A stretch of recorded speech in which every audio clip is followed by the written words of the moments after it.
Well, the conversation on the Twitter jabs continues in regard to the fact that Cabinet on Tuesday went ahead to approve the implementation of the 21st East African Community Summit Directive in Uganda to adopt Kiswahili as an official language of the community. Now, the Cabinet decision, Uganda says, is in line with the directive of the 21st East African Community Summit that was held on February 2021 that directed the expedition of the implementation of Kiswahili, English and French as the official languages of the bloc. And currently, Cabinet did go ahead, and these highlights were actually made by Mr. Chris Baryomusi, and he said even while they roll it out, it will first come out in primary and secondary schools, and of course it will also be examinable. So that is where very many people did have reactions on social media. But joining me this morning is none other than Mr. Innocent Agume, and he is an educationist and a Swahili scholar, and actually most of his books, like I highlighted in the Twitter jabs part 1, most of his books are currently being used in both the primary and secondary schools to actually promote and teach Kiswahili. Habari za asubuhi, Mr. Innocent Agume. Salama sana, habari yako? Niko sawa. Is my Kiswahili good? Very perfect. Would you grade me? Yes. Okay. Yes. Wapendwa watazamaji na wasikilizaji wa CTV, natumai mko salama na hamna tatizo lolote popote pale mlipo.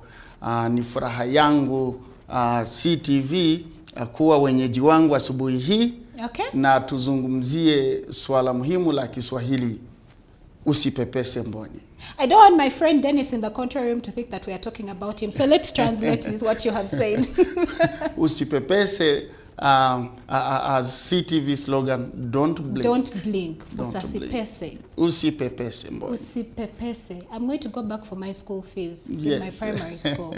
Okay, so Mr. Innocent Agume, what are your sentiments on Uganda finally adopting Kiswahili as the second official language?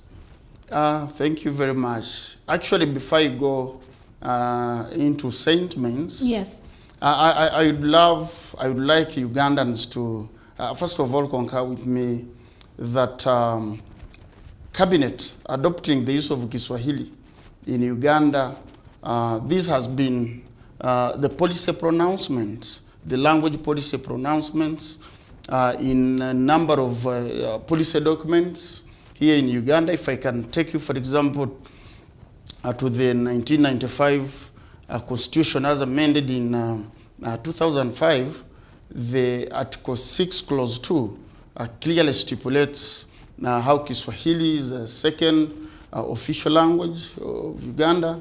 If I take you to the 1992 government white paper on education reforms, it clearly stipulates how Kiswahili should be actually taught in all the institutions of learning. I can even take you as well to the East African Community Treaty, the Article 137, how it clearly also postulates that Kiswahili is the lingua franca of the East African community. So in a number of documents and other protocols of which Uganda is a party that it has signed. So the Cabinet coming up to adopt and clearly stated that it is now a compulsory subject.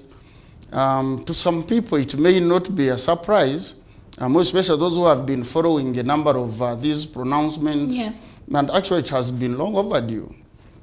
But all in all, as Swahili fraternity in Uganda, we congratulate the government to have reached such a milestone to really come out and pronounce that Kiswahili should be taught. Yes. Reason being, the fact that now we are seeing the mainstreaming of the Kiswahili policy coming into being prioritized, we say that this is the right time, and we are very happy as the Swahili fraternity that here we are. And I think if the government now becomes consistent with such a policy and looks at implementation, I think Uganda, we are going to be a Swahili-speaking country, a serious Swahili-speaking country. Okay, so we understand that some schools have actually already introduced Kiswahili, of course, in terms of having it as an optional subject, especially when it comes to secondary school going children. So would you say for the students that have already offered it, how have they benefited from it? Number one, this has been actually a motivation to most of the Swahili scholars. The reason is that we have actually seen the variation in our subject field. And we are now, it has actually also acted as a motivator to these other people who almost had a negative attitude towards the Swahili, offering Swahili at different levels of education. And you know, Swahili is not actually only taught at primary and secondary. We have technical and vocational institutes. They're also learning Swahili, journalism, whatever. So Kiswahili, by this time, we think and we believe that it has gained momentum. And for the scholars who have already been studying it, so it's their right time now to jubilate and know that the main reason is that they are now envisioning a lot of opportunities ahead of them as far as their subject is concerned. Okay, so let's take a look at it in terms of significance. Would you say it is a plus or minus, especially when it comes to making it compulsory in both primary and secondary schools? In fact, it is not only a plus, but a bold plus. Number one, if, for example, we look at the teachers who have already qualified, and Uganda actually has a number of teachers who are just on streets, not employed. So we hope now these people are going to get employed. They're going to get employed, and that is, of course, an economic development as far as earning is concerned. When we look at the authors, personally, I'm an author. Yes. I've authored a number of Swahili titles, and so we think we are going to have an action-packed engagement as far as development of curriculum support materials is concerned, and of which I think it's a great opportunity. Initially, the writing industry, as far as Swahili is concerned, had not taken a serious, intervention in Uganda. Reason being, we never had a bigger target group, because Kiswahili has been being offered by very, very few people in schools. So, and the morale to actually bring a number of authors on board has been too low. Mm-hmm. But right now, I think my colleagues, we are going to come up and, invest a lot in writing, so which it is an opportunity.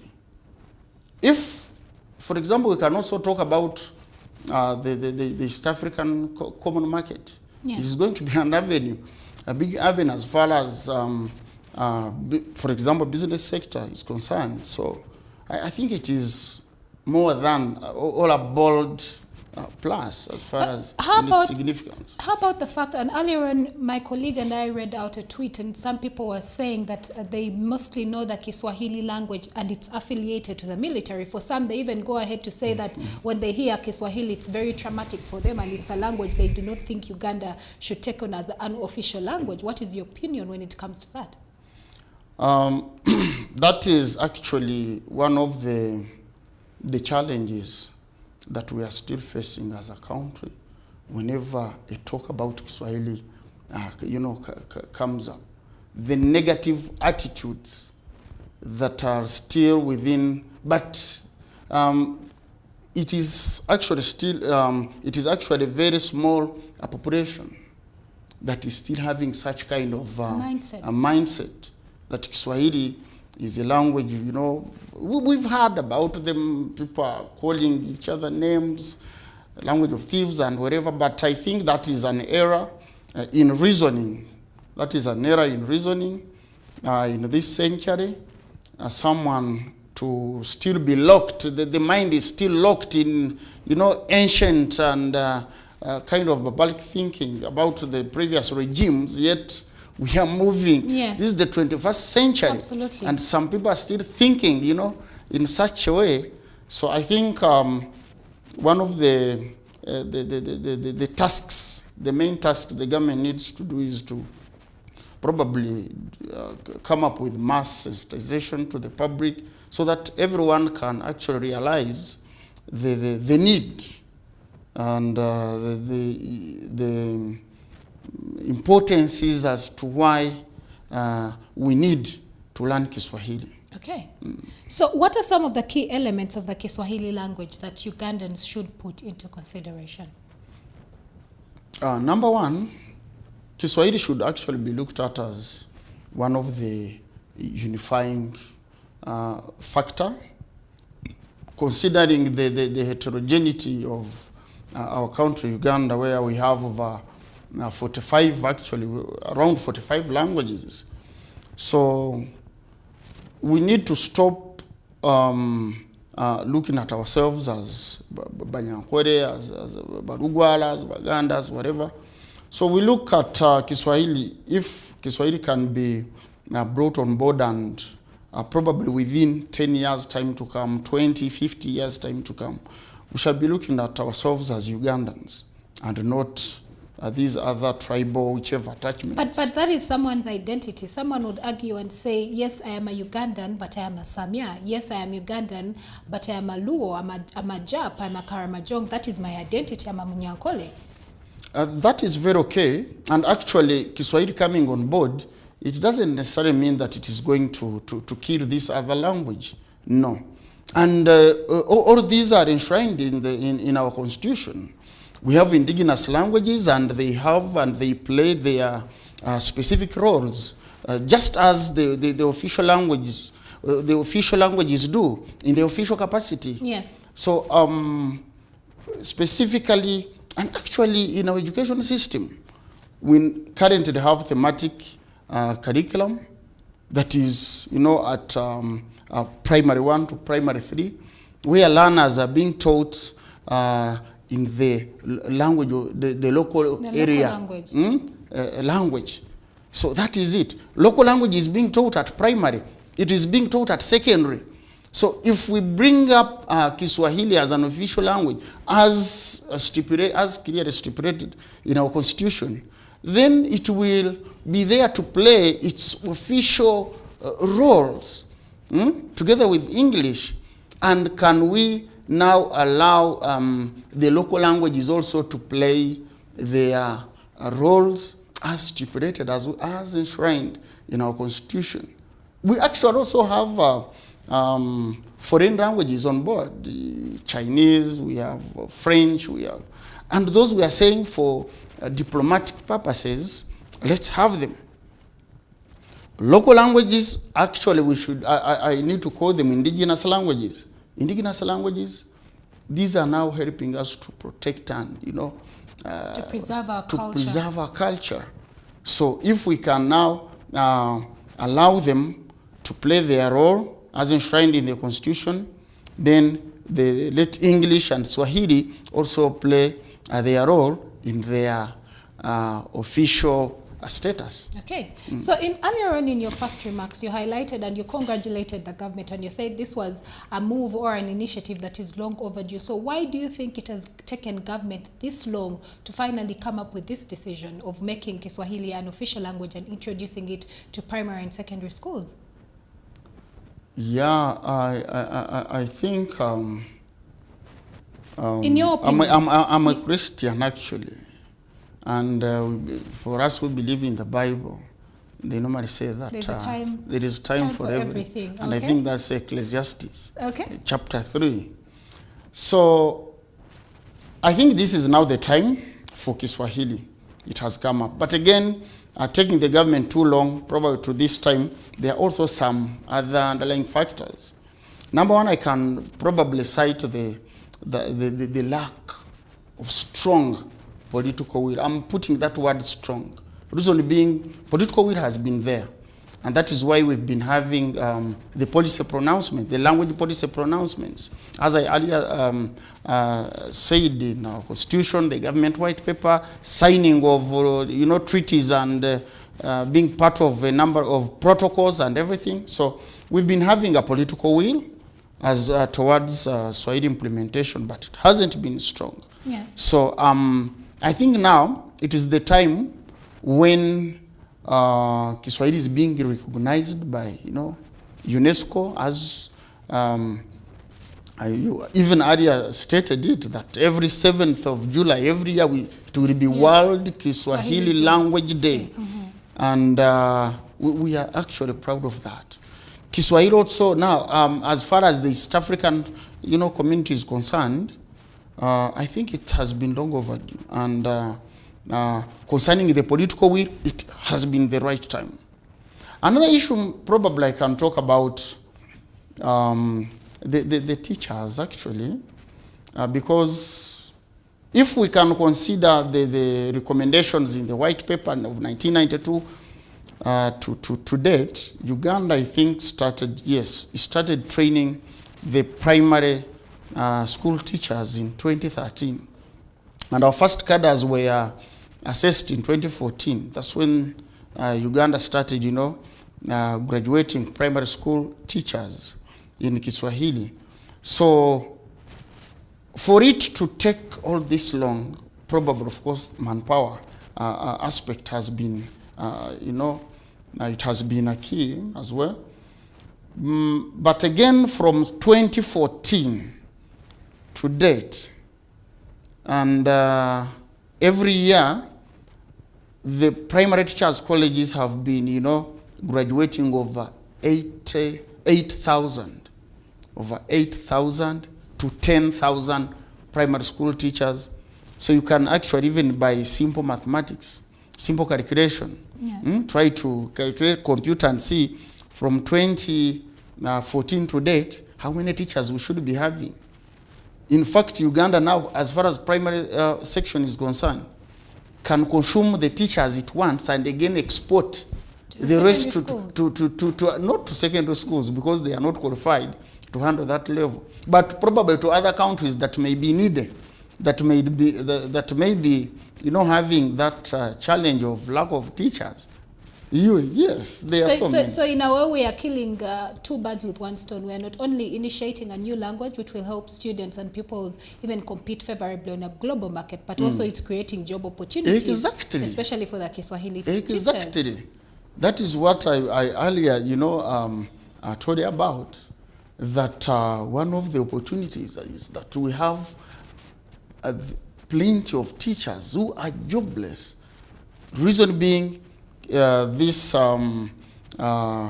pronouncement, had not been, made, and our teachers, actually, most of them had already been, getting demoralized, and some had even, moved for other avenues. Some have even moved on to Dubai, Abu Dhabi, wherever.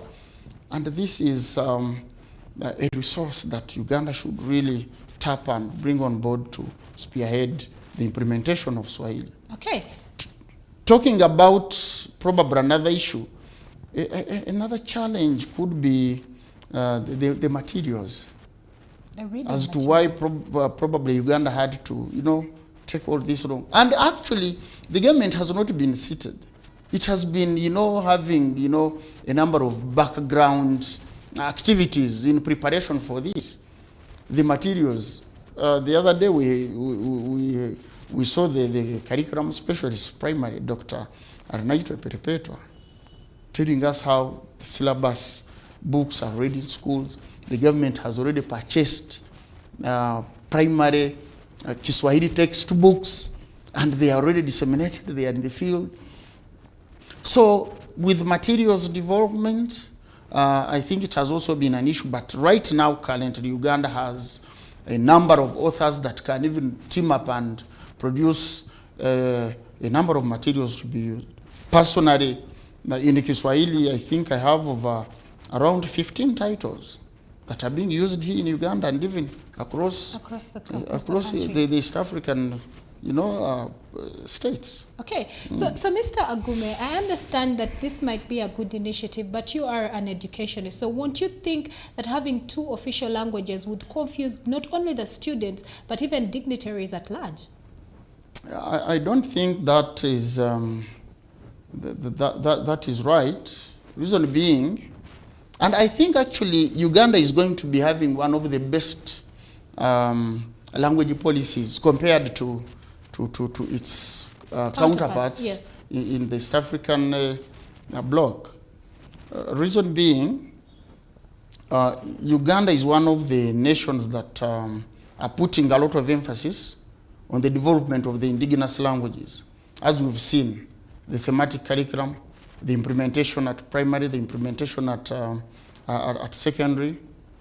At the same time, Uganda now is, taking on the language policy, the endoglossic, bringing the indigenous languages in the curriculum, and then exoglossic as well, the foreign language. Now here, the fact that we have English. So it is implementing both of them, the endoglossic and the exoglossic language policies. But when you consider now some of our neighbors here, let's talk about an example of Tanzania. They are specifically at endoglossic. They are looking at Swahili. And that is actually why Uganda may be better as far as, a linguistic aspect is concerned than Tanzania. Because for us, we are implementing English, and at the same time, we are bringing on Kiswahili right now. I'm bringing Kiswahili in that aspect, reason being, since Uganda has a number of indigenous languages, and their roles are clearly, stipulated and as enshrined in the Constitution. Yes. So it may be difficult right now to pick up a language over the other one. And again, we have actually seen many people, the moment Kiswahili talk comes up, other people also stand up and talk about this other language. And then we are asking ourselves, why should you think this language, the moment Swahili talk comes up, the talk about this other language should also chip in? Why? Why not this other one? Why not the other one? So, and I think this is, I can actually term it as pride and prejudice, which sometimes is uncalled for. So if we can actually come on board as Ugandans and we unite and embrace Kiswahili, I think we shall move many, many more miles together as far as unity and harmony is concerned. Okay, so in his remarks, the Minister of ICT, and that is Mr. Chris Bariomosi, did mention that not only is it going to be rolled out, but also it's going to be examined in both primary and secondary schools. And some people felt like it is too soon. If we're just introducing it, why again are we going ahead to examine the students who are just, for some they're just going to start learning it. So in your opinion, or what are your sentiments towards this subject being examined when it comes to both secondary and primary schools where it has not been? You see, with teaching is one aspect, and assessment is also another, but they must go hand in hand. Go hand in hand.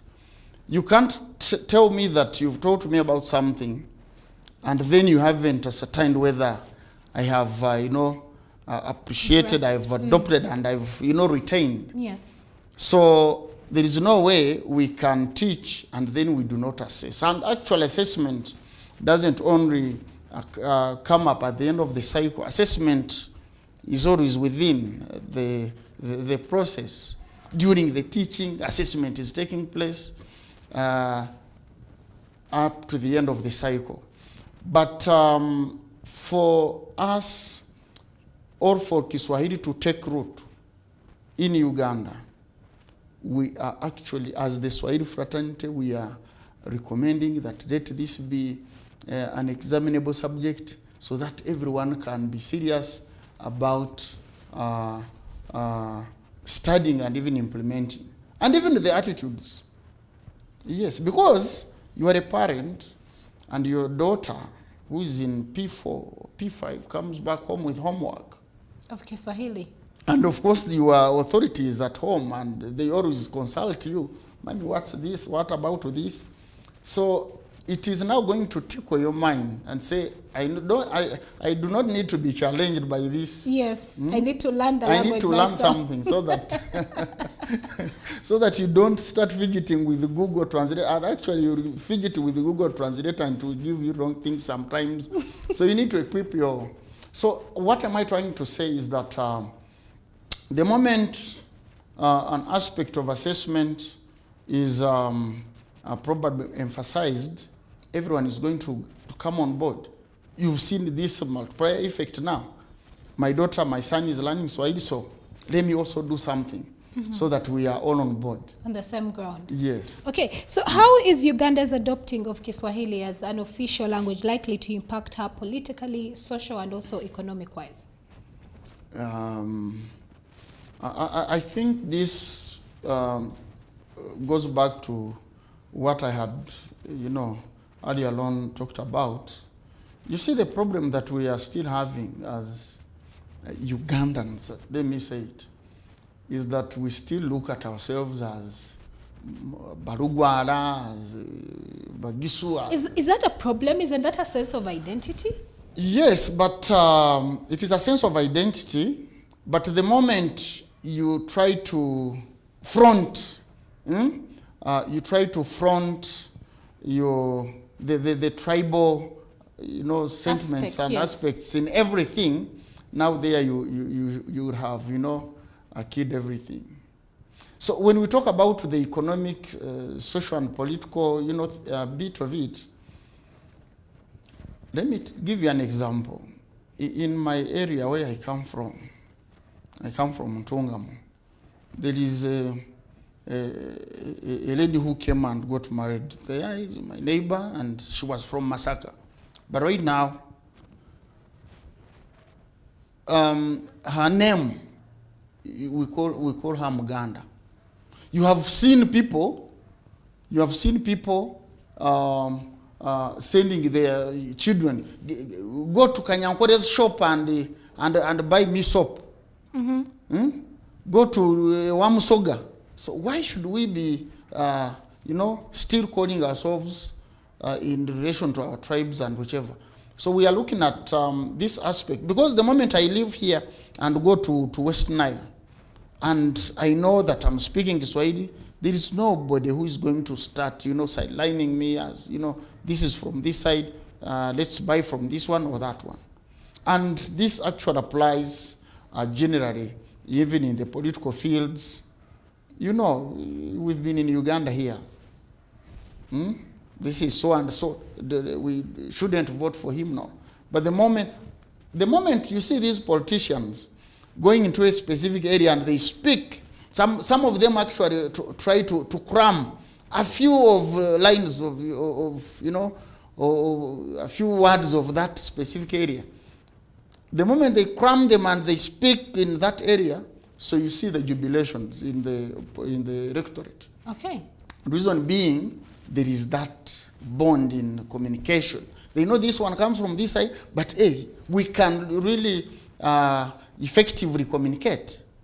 So we think that the moment Swahili comes on board, that is going to be one of the unifying factors. However, if at all also it is brought on board, and again, we don't do away with this kind of that tribal sentiments and aspects, like what happened in Kenya. One may actually ask me a question that, if we are saying Swahili will unite us, what about these tribal fights we saw the other time after elections in Kenya and whatever, yet they have Swahili. So those are some of the aspects of the concerns that we need to put a lot of emphasis on. And those are some of the few factors. But you see, these are political kind of inclined issues. Okay, so let's take a look at the fact that still Cabinet, yes, wants to make Kiswahili an official language, but also it is making it compulsory. And a section of Ugandans have gone on to say, but why are they forcing us to fully adopt to Kiswahili when we have our own languages? What is your opinion on this? There is no imposing. Why? Because it could as well stay optional. It has been optional in the recent years, especially in schools. So now it is being made compulsory. So people feel like, why are you forcing it down my throat?